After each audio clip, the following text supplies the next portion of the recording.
Comme par la désobéissance d'un seul homme, beaucoup ont été rendus pécheurs, de même par l'obéissance d'un seul, beaucoup seront rendus justes. Or la loi est intervenue pour que l'offense abonde, mais là où le péché a abondé, la grâce a surabondé, afin que comme le péché a régné par la mort, ainsi la grâce règne par la justice pour la vie éternelle, par Jésus-Christ notre Seigneur.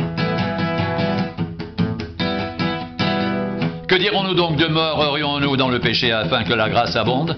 Loin de là. Nous qui sommes morts au péché, comment vivrions-nous encore dans le péché? Ignorez-vous que nous tous, qui avons été baptisés en Jésus-Christ, c'est en sa mort que nous avons été baptisés. Nous avons donc été ensevelis avec lui par le baptême en sa mort, afin que comme Christ est ressuscité des morts par la gloire du Père, de même nous aussi, nous marchions en nouveauté de vie. En effet, si nous sommes devenus une même plante avec lui par la conformité à sa mort, nous le serons aussi par la conformité à sa résurrection, sachant que notre vieil homme a été crucifié avec lui, afin que le corps du péché soit réduit à l'impuissance, pour que nous ne soyons plus esclaves du péché, car celui qui est mort est libre du péché. Or, si nous sommes morts avec Christ, nous croyons que nous vivrons aussi avec lui, sachant que Christ ressuscité des morts ne meurt plus. La mort n'a plus de pouvoir sur lui, car il est mort. Et c'est pour le péché qu'il est mort une fois pour toutes. Il est revenu à la vie, et c'est pour Dieu qu'il vit. Ainsi vous-même regardez-vous comme morts au péché, et comme vivants pour Dieu en Jésus-Christ.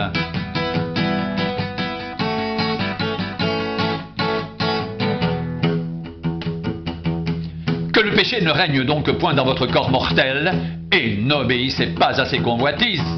Ne livrez pas vos membres au péché comme des instruments d'iniquité, mais donnez-vous vous-mêmes à Dieu, comme étant vivants, de mort que vous étiez, et offrez à Dieu vos membres comme des instruments de justice, car le péché n'aura point de pouvoir sur vous, puisque vous êtes non sous la loi, mais sous la grâce. Quoi donc pécherions-nous?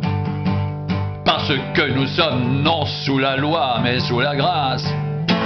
Loin de là. Ne savez-vous pas qu'en vous livrant à quelqu'un comme esclave pour lui obéir, vous êtes esclaves de celui à qui vous obéissez, soit du péché qui conduit à la mort, soit de l'obéissance qui conduit à la vie.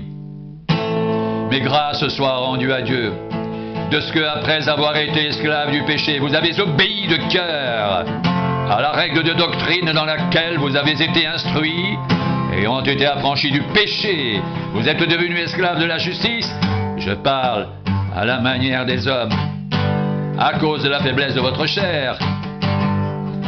De même donc que vous avez livré vos membres comme esclaves à l'impureté, à l'iniquité, pour arriver à l'iniquité, ainsi maintenant livrez vos membres comme esclaves à la justice, pour arriver à la sainteté. Car lorsque vous étiez esclaves du péché, vous étiez libres à l'égard de la justice. Quels fruits portiez-vous alors? Des fruits dont vous rougissez aujourd'hui, car la fin de ces choses, c'est la mort. Mais maintenant, étant affranchis du péché et devenus esclaves de Dieu, vous avez pour fruit la sainteté, et pour fin, la vie éternelle, car le salaire du péché, c'est la mort, mais le don gratuit de Dieu, c'est la vie éternelle en Jésus-Christ, notre Seigneur.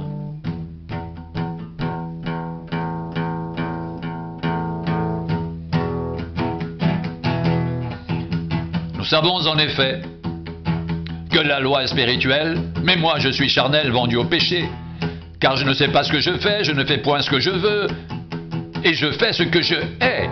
Or, si je fais ce que je ne veux pas, je reconnais par là que la loi est bonne, et maintenant, ce n'est plus moi qui le fais, mais c'est le péché qui habite en moi. Ce qui est bon, je le sais, n'habite pas en moi, c'est-à-dire dans ma chair. J'ai la volonté, mais non le pouvoir de faire le bien. Car je ne fais pas le bien que je veux, je fais le mal que je ne veux pas.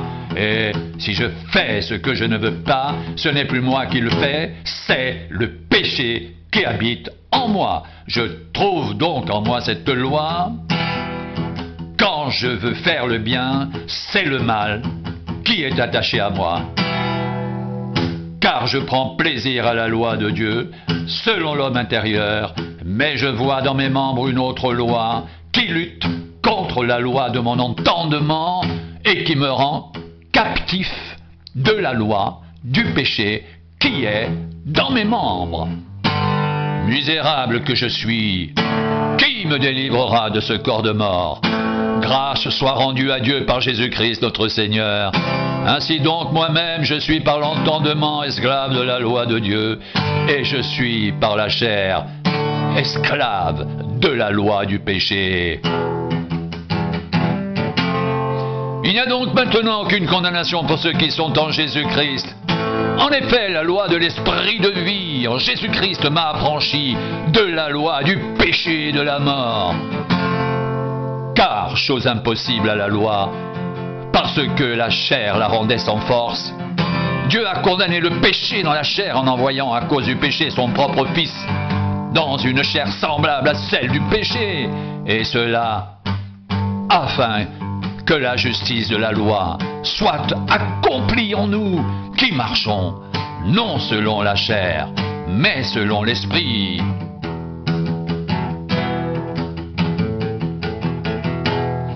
Ceux en effet qui vivent selon la chair s'affectionnent aux choses de la chair, tandis que ceux qui vivent selon l'esprit s'affectionnent aux choses de l'esprit.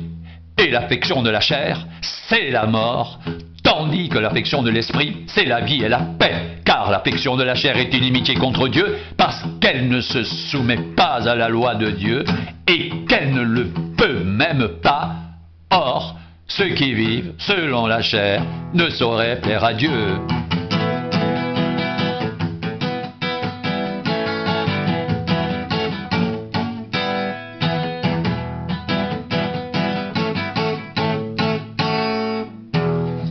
Pour vous, vous ne vivez pas selon la chair, mais selon l'esprit.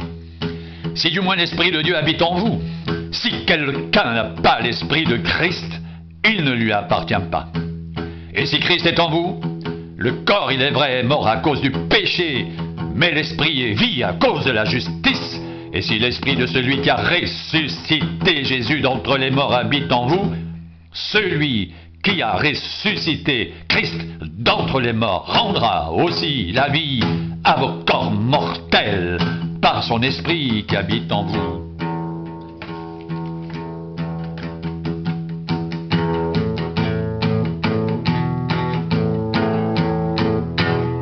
Ainsi donc, frères, nous ne sommes point redevables à la chair pour vivre selon la chair. Si vous vivez selon la chair, vous mourrez, mais si par l'esprit vous faites mourir les actions du corps, vous vivrez.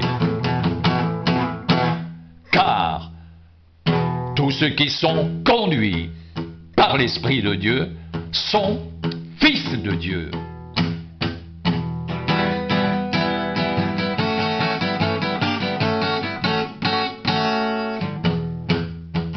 Et vous n'avez point reçu un esprit de servitude pour être encore dans la crainte, mais vous avez reçu un esprit d'adoption par lequel nous crions « Abba, Père !» L'Esprit lui-même rend témoignage à notre esprit que nous sommes enfants de Dieu. Or, si nous sommes enfants, nous sommes aussi héritiers, héritiers de Dieu et co-héritiers de Christ. Si toutefois nous souffrons avec lui, afin d'être glorifiés avec lui.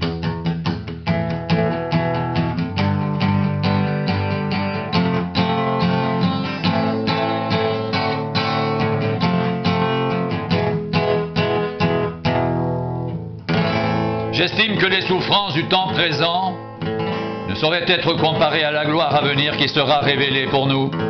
Aussi la création attend-elle avec un ardent désir la révélation des fils de Dieu, car la création a été soumise à la vanité, non de son gré, mais à cause de celui qui l'y a soumise, avec l'espérance qu'elle aussi sera affranchie de la servitude de la corruption, pour avoir part à la liberté de la gloire des enfants de Dieu.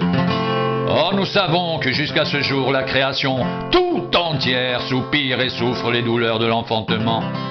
Et ce n'est pas elle seulement, mais nous aussi, qui avons les prémices de l'Esprit.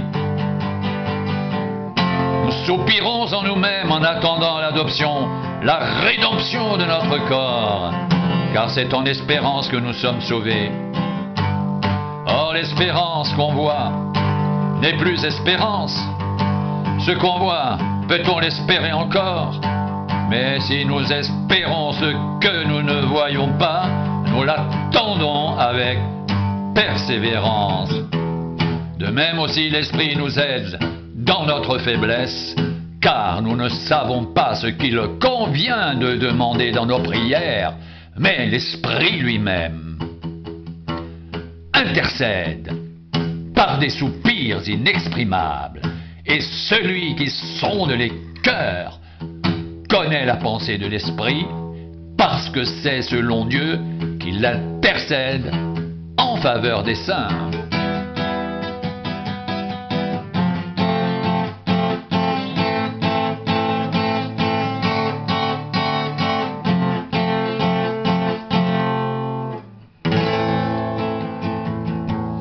Nous savons du reste que toute chose concourt au bien de ceux qui aiment Dieu, de ceux qui sont appelés selon son dessein.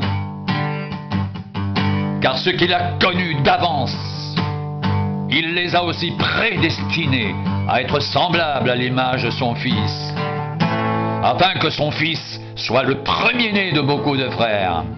Et ceux qu'il a prédestinés, il les a aussi appelés, et ceux qu'il a appelés, il les a aussi justifiés, et ceux qu'il a justifiés, il les a aussi glorifiés. Que dirons-nous donc à l'égard de ces choses? Si Dieu est pour nous, qui sera contre nous? Lui qui n'a point épargné son propre Fils, mais qui l'a livré pour nous tous, comment ne nous donnera-t-il pas aussi toutes choses avec lui? Qui accusera les élus de Dieu? C'est Dieu qui justifie. Qui les condamnera? Christ est mort, bien plus il est ressuscité, il est à la droite de Dieu, il intercède pour nous. Qui nous séparera de l'amour de Christ? Sera-ce la tribulation ou l'angoisse, ou la persécution, ou la faim, ou la nudité, ou le péril, ou l'épée, selon qu'il est écrit? C'est à cause de toi qu'on nous met à mort tout le jour, qu'on nous regarde comme des brebis destinées à la boucherie. Mais dans toutes ces choses, nous sommes plus que vainqueurs par celui qui nous a aimés. Car j'ai l'assurance que ni la mort, ni la vie, ni les anges, ni les dominations, ni les choses présentes, ni les choses à venir, ni les puissances, ni la hauteur, ni la profondeur, ni aucune autre créature ne pourra nous séparer de l'amour de Dieu manifesté en Jésus-Christ, notre Seigneur.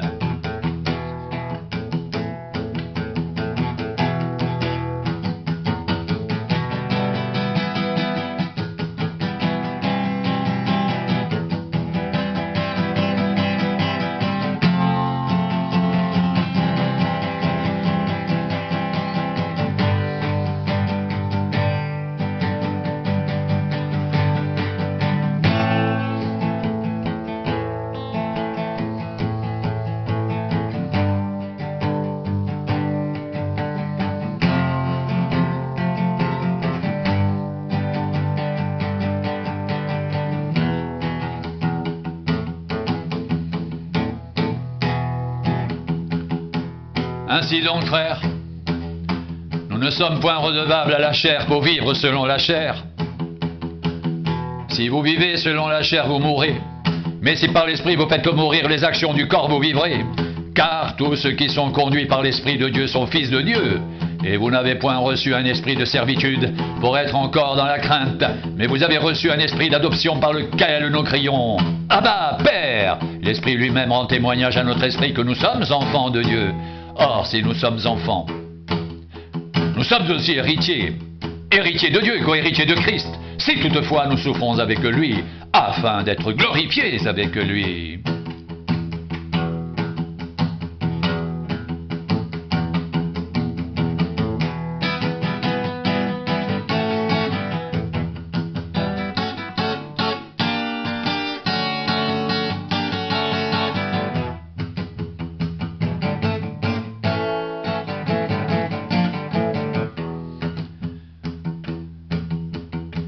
J'estime que les souffrances du temps présent ne sauraient être comparées à la gloire à venir qui sera révélée pour nous.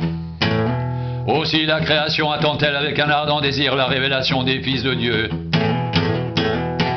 Car la création a été soumise à la vanité, non de son gré, mais à cause de celui qui l'y a soumise, avec l'espérance qu'elle aussi sera affranchie de la servitude de la corruption, pour avoir part à la liberté et de la gloire des enfants de Dieu. Or, nous savons que jusqu'à ce jour, la création tout entière soupire et souffre les douleurs de l'enfantement.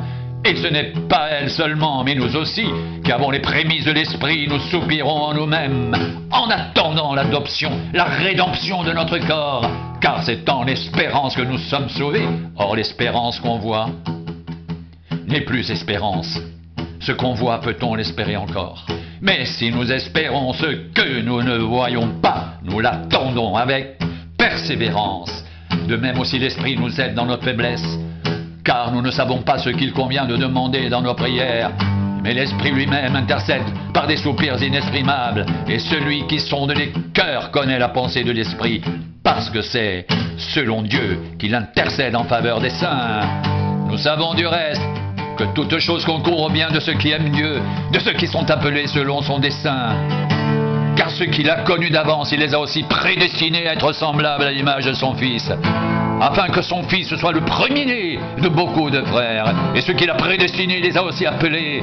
Et ceux qu'il a appelés, il les a aussi justifiés. Et ceux qu'il a justifiés, il les a aussi glorifiés. Que dirons-nous donc à l'égard de ces choses? Si Dieu est pour nous, qui sera contre nous?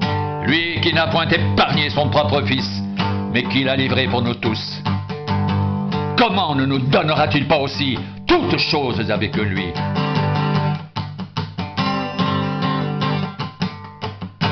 Qui accusera les élus de Dieu? C'est Dieu qui justifie. Qui les condamnera? Christ est mort, bien plus, il est ressuscité. Il est à la droite de Dieu, il intercède pour nous. Qui nous séparera de l'amour de Christ? Sera-ce la tribulation ou l'angoisse ou la persécution ou la faim ou la nudité ou le péril ou l'épée? Selon qu'il est écrit, c'est à cause de toi qu'on nous met à mort tout le jour, qu'on nous regarde comme des brebis destinées à la boucherie. Mais dans toutes ces choses, nous sommes plus que vainqueurs par celui qui nous a aimés. Car j'ai l'assurance que ni la mort, ni la vie, ni les anges, ni les dominations, ni les choses présentes, ni les choses à venir, ni les puissances, ni la hauteur, ni la profondeur, ni aucune autre créature ne pourra nous séparer de l'amour de Dieu manifesté en Jésus-Christ notre Seigneur. Mais dans toutes ces choses, nous sommes plus que vainqueurs par celui qui nous a aimés. Car j'ai l'assurance que ni la mort, ni la vie, ni les anges, ni les dominations, ni les choses présentes, ni les choses à venir, ni les puissances, ni la hauteur, ni la profondeur, ni aucune autre créature ne pourra nous séparer de l'amour de Dieu manifesté en Jésus-Christ, notre Seigneur.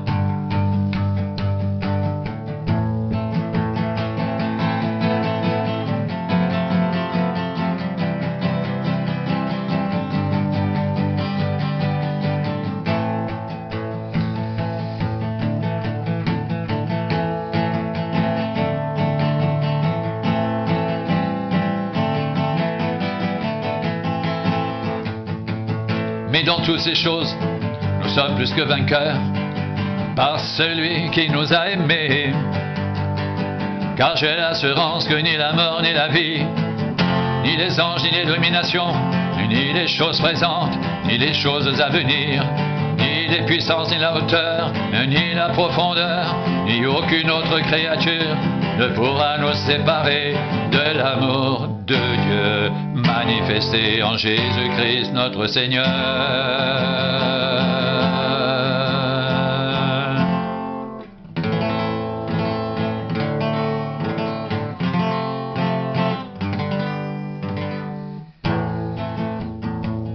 Mais dans toutes ces choses, nous sommes plus que vainqueurs par celui qui nous a aimés. Car j'ai l'assurance que ni la mort, ni la vie, ni les anges, ni les dominations, ni les choses présentes, ni les choses à venir, ni les puissances, ni la hauteur, ni la profondeur, ni aucune autre créature ne pourra nous séparer de l'amour de Dieu manifesté en Jésus-Christ, notre Seigneur.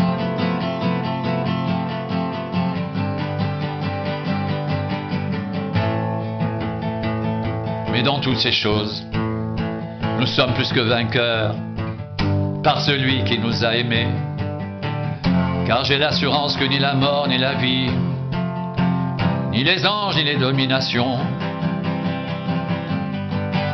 ni les choses présentes, ni les choses à venir, ni les puissances, ni la hauteur, ni la profondeur, ni aucune autre créature ne pourra nous séparer de l'amour de Dieu manifesté en Jésus-Christ, notre Seigneur. L'amour de Dieu manifesté en Jésus-Christ, notre Seigneur.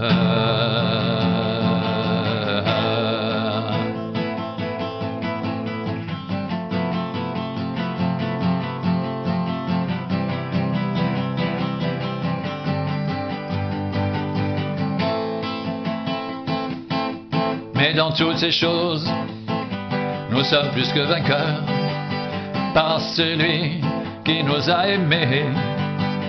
Car j'ai l'assurance que ni la mort, ni la vie, ni les anges, ni les dominations, ni les choses présentes, ni les choses à venir, ni les puissances, ni la hauteur, ni la profondeur, ni aucune autre créature ne pourra nous séparer de l'amour de Dieu manifesté en Jésus-Christ notre Seigneur.